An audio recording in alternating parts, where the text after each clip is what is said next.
Hey guys, today's video is a tutorial video again. Recently I created a study using oil paint on paper, and since it was the first chance I had to create a painting on the surface, I thought it would make an interesting video for you all. I enjoyed the process a lot, although I found it very different from painting on canvas. In this video I will explain some helpful tips, including how to prime your paper and some of the painting techniques I used which I felt yielded good results. Before you start painting with oil on paper though, I just wanted to let you know that it is more common to paint with oil on canvas or on primed wood rather than on paper.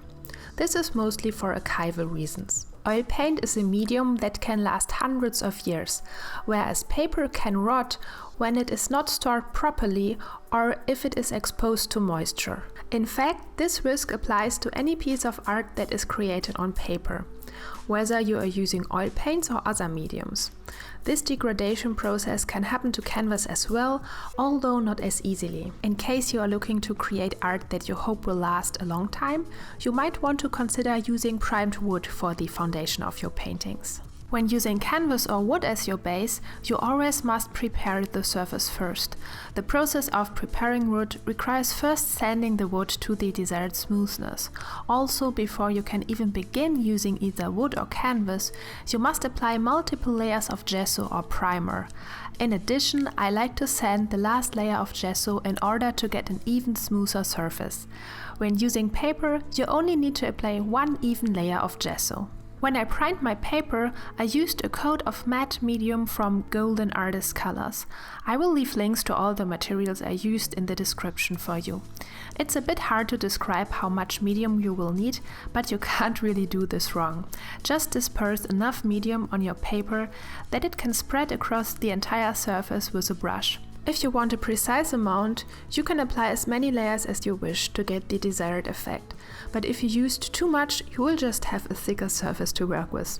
Just make sure the surface feels a bit rough after the medium has dried, so that it has a bit of a texture or tooth to paint on. After I applied the medium, I turned a heater on to help dry the paper, and I let it sit for around 10 minutes. Then it was ready to go. You can use almost any type of paper, although it shouldn't be too thin. Although normal printing paper would probably work, I recommend using sketchbook paper or something a bit thicker. Because my paper became a bit wavy after I primed it, I taped it onto a wooden plate before I began painting. After I finished with the study all together, I also pressed it between two heavy books. The main difference I found when comparing painting on paper versus canvas was that I could achieve much finer strokes on my first layer of painting on paper than I would have been able to achieve on canvas. When painting on canvas, the pitted texture of the surface tends to prevent me from painting very fine details. This texture can get really irritating sometimes. This is especially true when creating small art pieces and studies. One significant difference between working on canvas or board versus paper is how the paint blends on each surface. This could be viewed as an advantage or disadvantage, depending on your preference. Painting on canvas allows you to make incredibly smooth gradients when the paint is still wet, and these gradients can still easily be created when the paint is dry. When working on paper or wood, every individual brush stroke is defined and visible and does not achieve as much of a gradient. I enjoyed how every brush stroke I applied became immediately visible, whereas when working on canvas, these marks would have blended into the surrounding paint. I personally like the rougher style that is achieved on paper. I don't think it is necessary to make perfectly smooth gradients. A painterly look possesses a unique charm in and of itself. Yet I have developed a technique to better blend paint on paper. In this process I mix more of the in-between colors and apply them next to each other. For example, I start with the darkest shadow color at the border of the face. Then I mix a mid-tone color, which I blend directly into the paint from my last brush stroke when applying it. In this way, I always touch a part of the image that I already previously painted. Using this technique allows every coat of paint to mix into the previous one. Therefore, the area I painted grows larger and larger as I progress.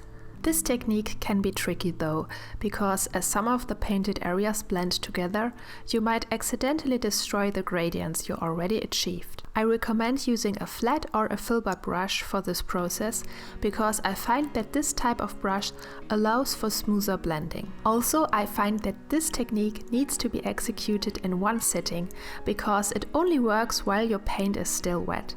To get an even better blend, repeat the whole process after your first layer has dried.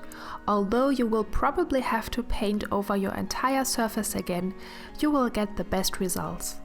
Another way for blending is a dry brush technique.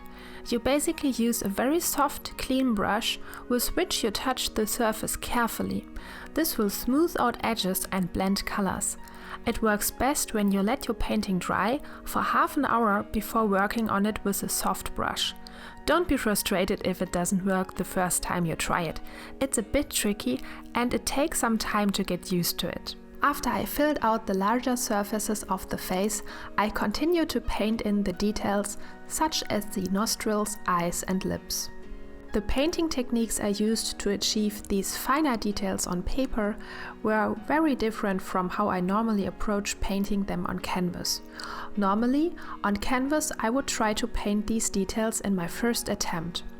Because I need more paint with every brush stroke on canvas, the surface won't take on paint anymore after a certain amount of approaches. On paper, however, even the tiniest amount of paint makes an impact on the surface. Therefore, I get a lot more approaches and have a greater chance of adding details to my painting until the surface won't take any more paint. This is one great advantage of painting on paper and wood panels. Because this method requires blending the paint from each new brushstroke with the paint from a previous brushstroke, as described earlier, I can only focus on one area at a time. Therefore, after filling out the entire portrait and adding finer details, I noticed many of my values were off, and I needed to go back in and correct them. This happened because it can be quite difficult to mix the exact values of a painting while the rest of the surface is still white. Yet you have nothing to worry about as long as you carefully check your values after having filled your underdrawing with paint. I decided to conclude this study after only applying one layer of paint, because I already liked the outcome and I didn't want this piece to have a finished look. To add to the unfinished effect, I decided to add some washes of paint around the figure. To achieve this watercolor effect, I mixed oil paint with Gamsol. When using Gamsol, the trick is to play with the amount needed until it makes your oil paint appear fluid. Some paints require more Gamsol and some less. Don't forget to take your image off the easel and lay your painting flat after applying this dripping effect. Otherwise, the paint will run down your image and leave an ugly pattern on your artwork. Believe me, I learned this a hard way. To conclude this tutorial for today, I wanted to revisit the main advantages I saw when painting on paper. First, you can start immediately. Second, you can cut your artwork into different shapes in case you need more or less space around the subject. Third, upon completion, you can glue the image onto a wooden panel if you want to give it a more finished look. Finally, because you don't have to deal with the canvas texture, each brushstroke is visible and you can paint much finer detail right off the bat. When comparing painting on wood to painting on paper, I like that paper is not as slick and therefore I feel that it is easier to work on it. If you like to adopt this oil study, it is available in my online shop. I hope this video was helpful to you, and if you liked what you learned here, please give this video a thumbs up, leave a comment and subscribe to my channel. For in-depth painting tutorials, head over to my Patreon page and select the $5 reward tier. You get instant access to over 30 painting tutorials, which you can download, insights into my work in progress, helpful art material posts, and I answer all of your questions. For $10 a month, you get exclusive access to my live stream and real-time painting videos. For $15 and more, you get beautiful art surprises, fine art prints, original watercolor illustrations, and much more.